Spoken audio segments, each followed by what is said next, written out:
Resistirse al cambio es la forma natural de cualquier sistema para buscar mantenerse en equilibrio y no perder su propia identidad. Esto nos pasa a nosotros, las personas, a las organizaciones, a los equipos de trabajo.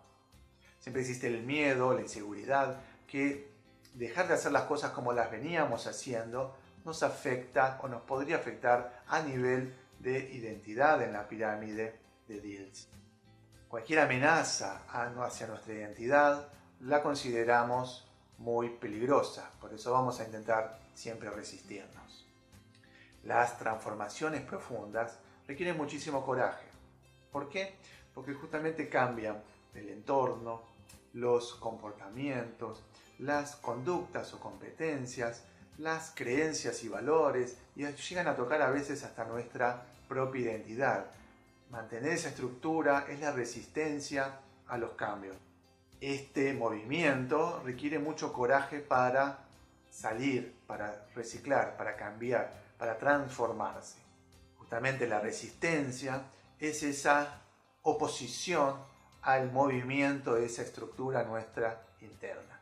Una de las causas más importantes de la resistencia al cambio tiene que ver con las metas y regulaciones.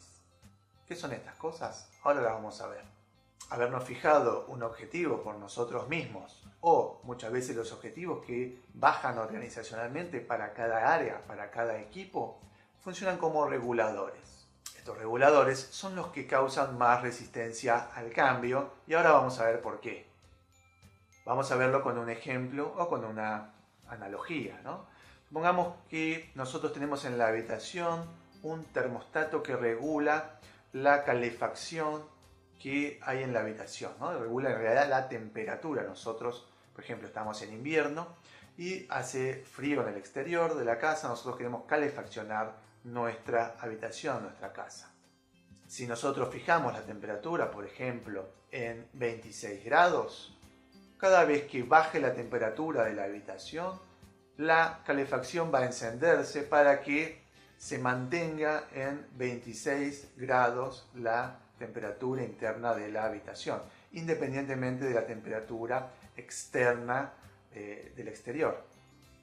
Cuando se detecta que la temperatura baja, nuevamente se enciende la calefacción para mantenerse en esa temperatura. Obviamente, cuando llega a esa temperatura, se desconecta la calefacción y esto forma un ciclo en el cual va oscilando lentamente en el tiempo para mantener la temperatura lo más estable posible hacia los 26 grados, por ejemplo, ¿no? Que seteamos el nivel de termostato dentro de la casa.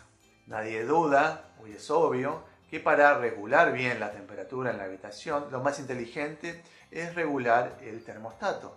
Si quiero más temperatura, regulo a 27, 28 grados. Si quiero menos temperatura, lo regulo hacia abajo. Por ejemplo, 23 grados, 24 grados. ¿Cuál sería otra forma de regular la temperatura? En algunos casos, abrir la ventana, por ejemplo, ¿no? Entra lo que es el frío, en realidad, generalmente sale el calor hacia afuera y eso regula la temperatura de otra forma, ¿no? Pero ¿qué pasa en este caso? ¿Qué pasa si nosotros abrimos la ventana en el caso de que el termostato siga funcionando? Cuando sale el calor por la ventana, la calefacción, o sea, la temperatura baja dentro de la habitación y la calefacción va a encenderse cada vez más fuerte para mantener el calor en la habitación.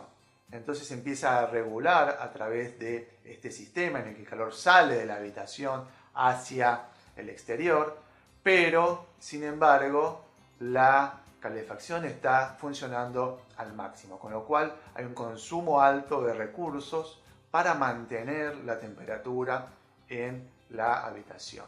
El sistema va a forzarse, todo el sistema va a consumir mucha más energía para que esa temperatura se mantenga. Entonces, abrir las ventanas, si bien ayuda en el objetivo, termina consumiendo muchísima más energía. Internamente, como líderes, tenemos nuestros objetivos marcados muchas veces como si fueran termostatos.